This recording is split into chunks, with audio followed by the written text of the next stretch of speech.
Two of the best Australian MMA prospects we've got on the show right now. Ladies and gentlemen, this is your main event. Live from HBF Stadium Festival Hall. Melbourne Pavilion. Not even backstage, we're literally outside. Was that the best fight card in Australian MMA history? Call me crazy, but make sure you call me when I'm right. Be good if the Aussie MMA Instagram page would give us a bit of glow up because we're killing it. Welcome, ladies and gentlemen, to the Australian MMA podcast. My name is Mitchell Tinley, and today's guest, two of the hottest young prospects in Australian MMA that aren't competing in Australian MMA right now. They are in Bali for Canggu Fight Night 31, I believe, powered by Bali MMA.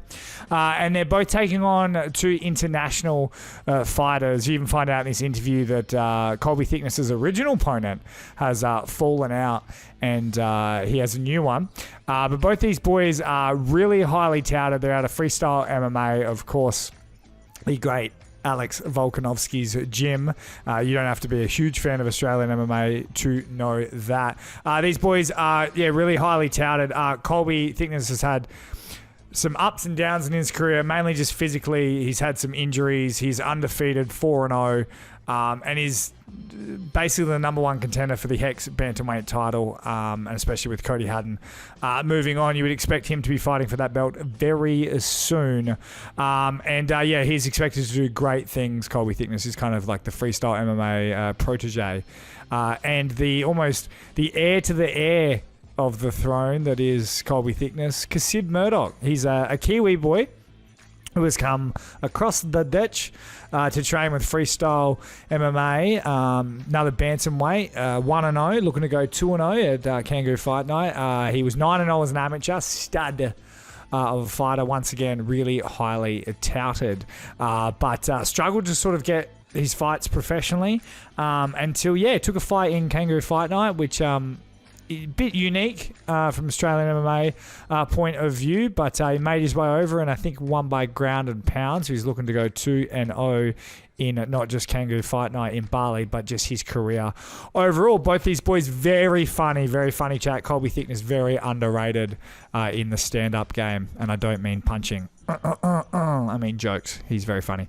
And Kasib comes out of his shell a little bit as well. We touch on all things Australian MMA, why they're even fighting internationally. Of course, we have to ask Colby Thicknesse about his, I don't want to say rivalry, but his run-ins, his back and forth with Emrahan Hekimoglu. You guys might remember from stirring up controversy not too long ago, and just sort of what happened with that fight. And of course, after Colby Thicknesse beat Michael Manu, who's a stud of a fighter as well, Colby seems to be sort of off to accomplish what we all think he can, and Kasib is really early on in his career, and who knows what he might achieve. So that's both those boys. Going to chat to both of them at the exact same time. Just before. We'll chat to them very soon after we hear from our friends, our favourite friends at PRP Global. Fuel the fight with Australian-made MMA-inspired streetwear and support the next generation of MMA superstars. Delivering unprecedented support to the Aussie MMA scene, support PRP Global on their journey. 100% of profits go to the fighters. Check PRP Global out today. Ladies and gentlemen, welcome to the show. Two for the price of one, because they are in Bali. Colby Thicknesse, Kasib Murdoch, welcome to the show. Thank you for having us on. Thank you for having us. It's been talked about this a few times, but it's good to finally be here. Yeah, no, sorry, Kasib. I hate that I had to have Colby with us. You know, I wanted a one-on-one interview, but he was like, you can't get through him without Colby Thicknesse. So yeah, he's my translator actually, because I speak New Zealand. Yeah. Okay. Why are you a New Zealander training in Australia, spending your professional career in Bali? What's going on? Bali's kind of a weird thing. It was just kind of, I could get matched here, so I came here to fight, and then they said they'd match me again. So I was like, all right, I'll come back. And then, I don't know, it's pretty fun just enjoying time in Bali as well. Yeah, I was going to say, Colby, what's it like, being with the face of Canggu Fight Night? Because I believe he was on the poster. Mate, I'm the B-side here. All questions should be directed to this man. He's on the poster. He should be co-main event. He should be above me on the fight card. I'm just happy to be here and be in his presence right now.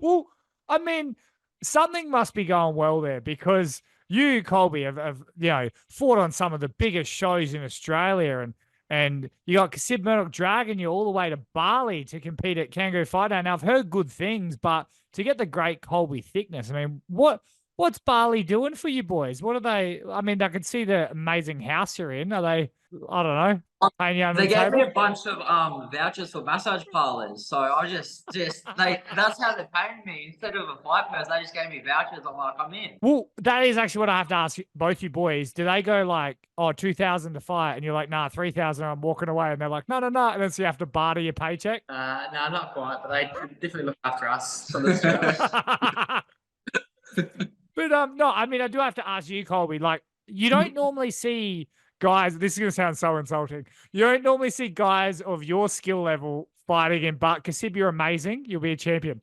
Colby, you don't normally see guys like you jumping over to sort of Canggu Fight Night. Like, what's going on there? Why was it a move for you? Obviously, I fought Michael in March, and then Joe was offering to get me on the May show for Hex.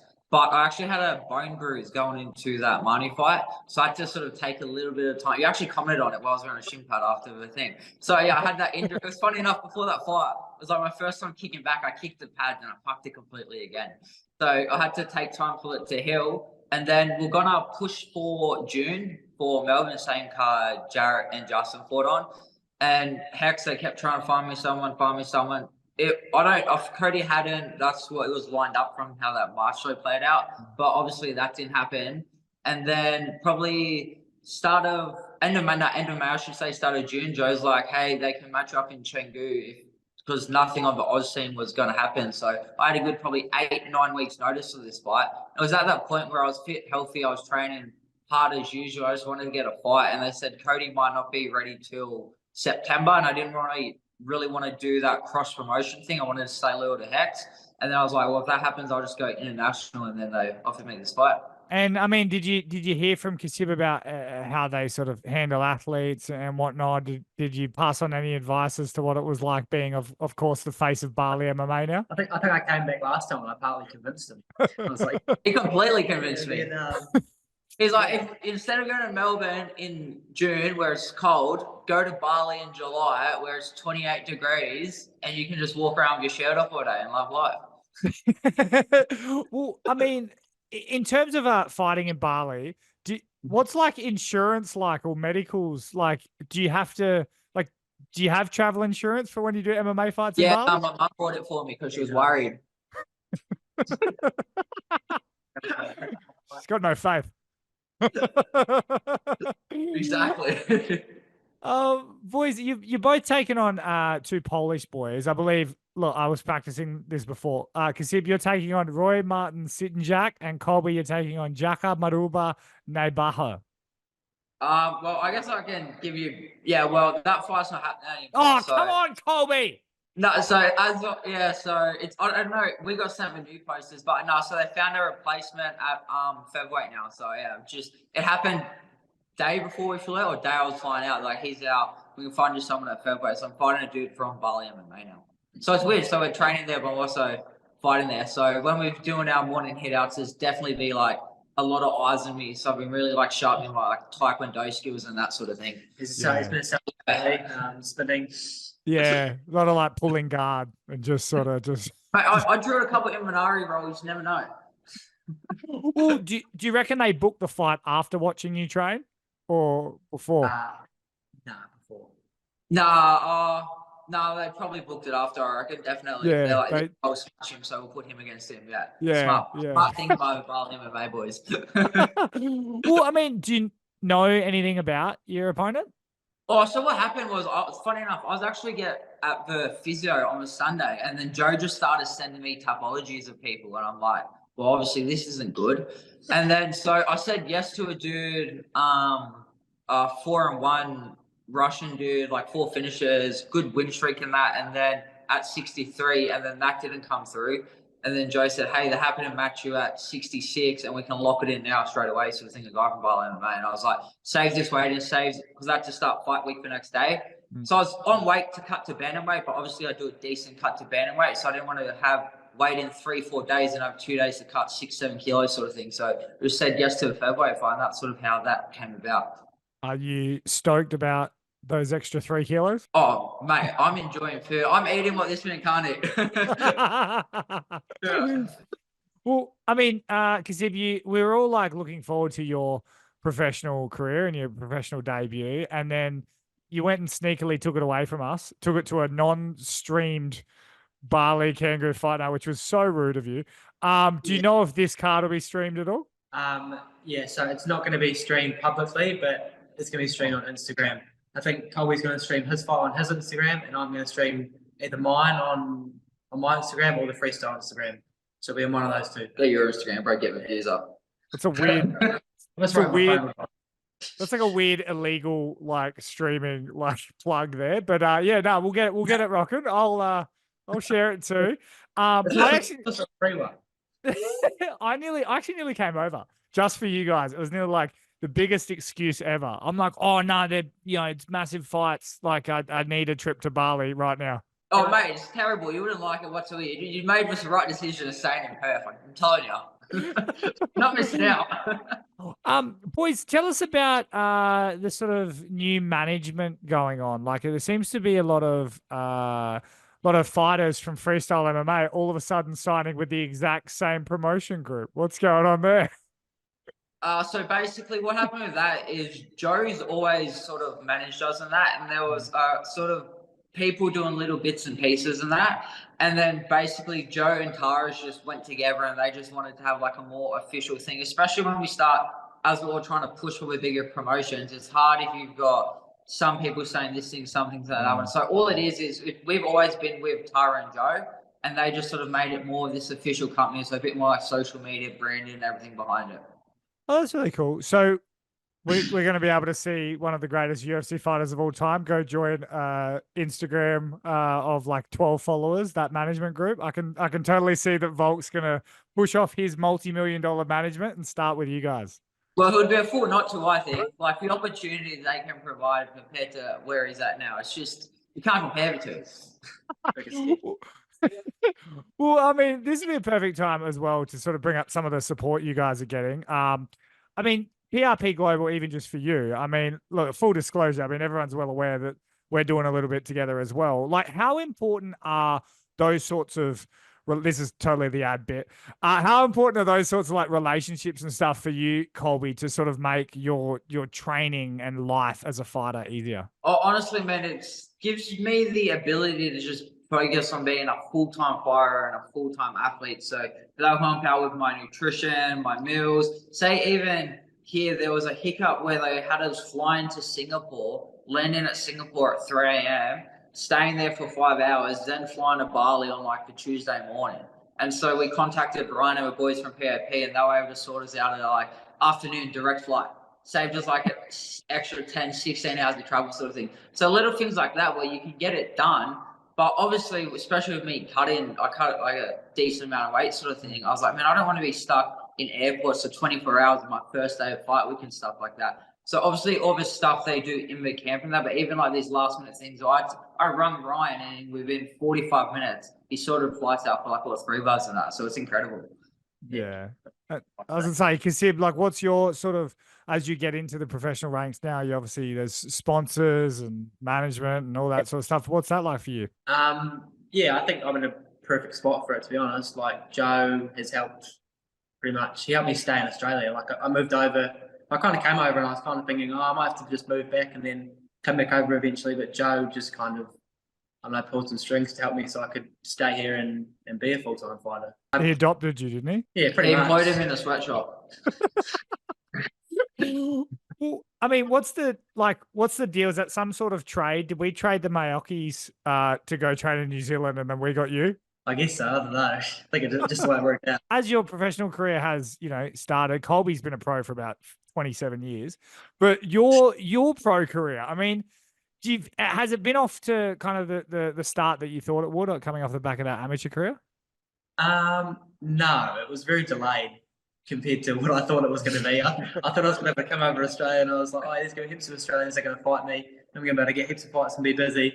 And I ended up coming to Australia and just doing camp after camp and not getting a match. And then I suppose Bali put their hand up, and I was like, oh yeah, this might go through, it might not, and then ended up going through. So I was gonna say, have you enjoyed like when you turn to a pro, you immediately get shit stirred, like you and Jake Piper, and I got to stir that up?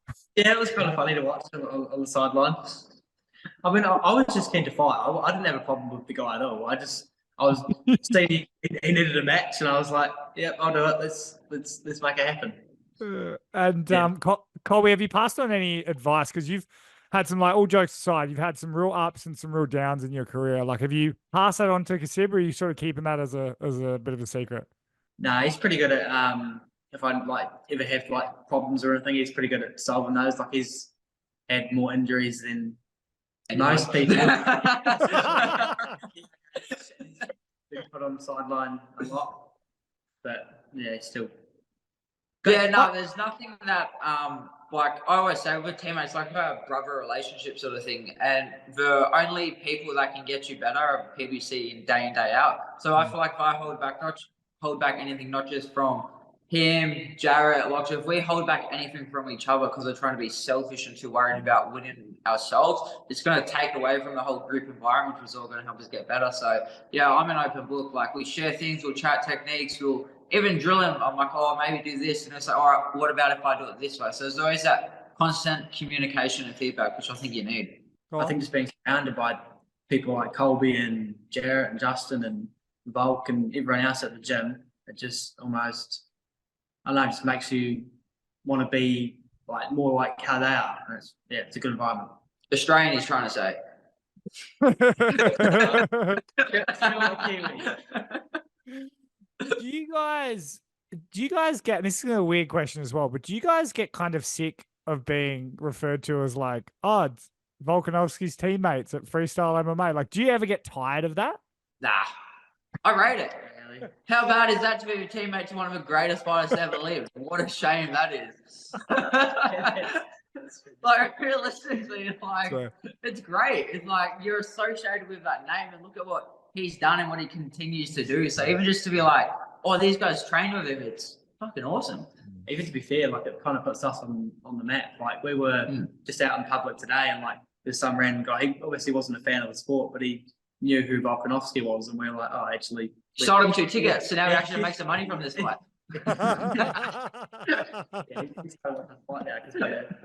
No, now, well, Kasib, I mean, have you met Israel Adesanya? Does he think you're a traitor? Yeah. Or how's Yeah. You're on his block list, aren't you now? Yeah, I might be. Well, nah, it's always like an interesting, because like we do have that cool Anzac sort of connection, but it is funny because you see, I think Volk has picked when Izzy was fighting Rob, he picked Izzy because he's closer, but then that's your countryman. So it's like it always feels a bit weird. Yeah, I suppose they're kind of like teammates as well, or like past teammates. So real questions to ask Justin, because he's South African. Who's he picking? That's a question you need to ask that man. That's very true. Yeah. That is cool. Who do you reckon he'll pick? He better pick Izzy, otherwise he's going to cop a flogging from the boys at the gym.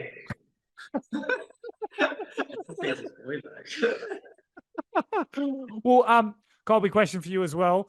How many times in the last, let's go, year, have you thought about Emrahan Hekamuglu? Oh, probably 3 times. Like ever since that loss, I'm like, I'll go for his Instagram and see if he comes back. Actually, we offered to fight him at featherweight in June, and that was like where that didn't come through because whatever, he wasn't ready or whatnot. I don't know what happened because there's obviously something going on. But I think he's left like Barack's gym and that, but I don't care sort of thing. But so we offered to fight him, and we haven't heard anything since. So since then, it's just sort of like I don't care about him. It's Kasib, is there anyone out there that you really want to get in the cage with? Someone in Australia would be good. Not too fussy, really. Nah. I'm keen to fight in Australia and that local scene.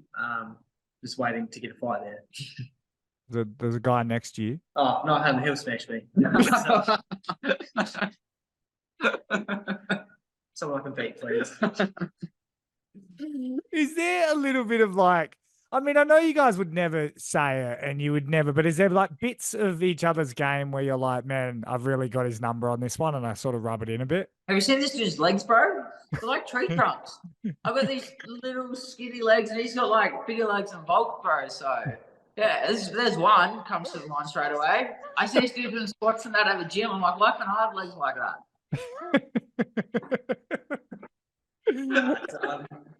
No, I don't really. I'm glad he's my teammate and I don't have to fight him. Oh yeah, you get to like, oh, I would fight you, bro, but you know, loyalty. And I need to know, because everyone's always wondering, is Joe Lopez actually any good on the mat still? He's a dangerous man. He's a dangerous man. Like this, I feel like he's gonna hurt a lot of people. He would hurt a lot of people. Yeah, I remember this is probably because I still do it, but I used to do security, and we're at Oktoberfest, and this is probably would have been 4 or 5 years ago, and this big dude started arcing up, and I swear to God, he looked at Joe wrong way and like almost took a step forward, and Joe put him in a Kimura in like half a second and started escorting him out. I'm just standing there like, oh shit, like, because obviously you see him in the training room and stuff like that, you just have playful roles and that, and then boy, it was like this flick, like vintage Joe, and just boom, and I was like, oh nice. It was like so bizarre to see, and you can just tell the look on this dude's face. He's like this 50-year-old man just got me on the shoulder like and escorted me out of his body. So we found out who he was. Well, I mean, boys, thank you for taking the time. I don't want to take up too much more of your time. Can you please explain who has bankrolled this mansion you're in?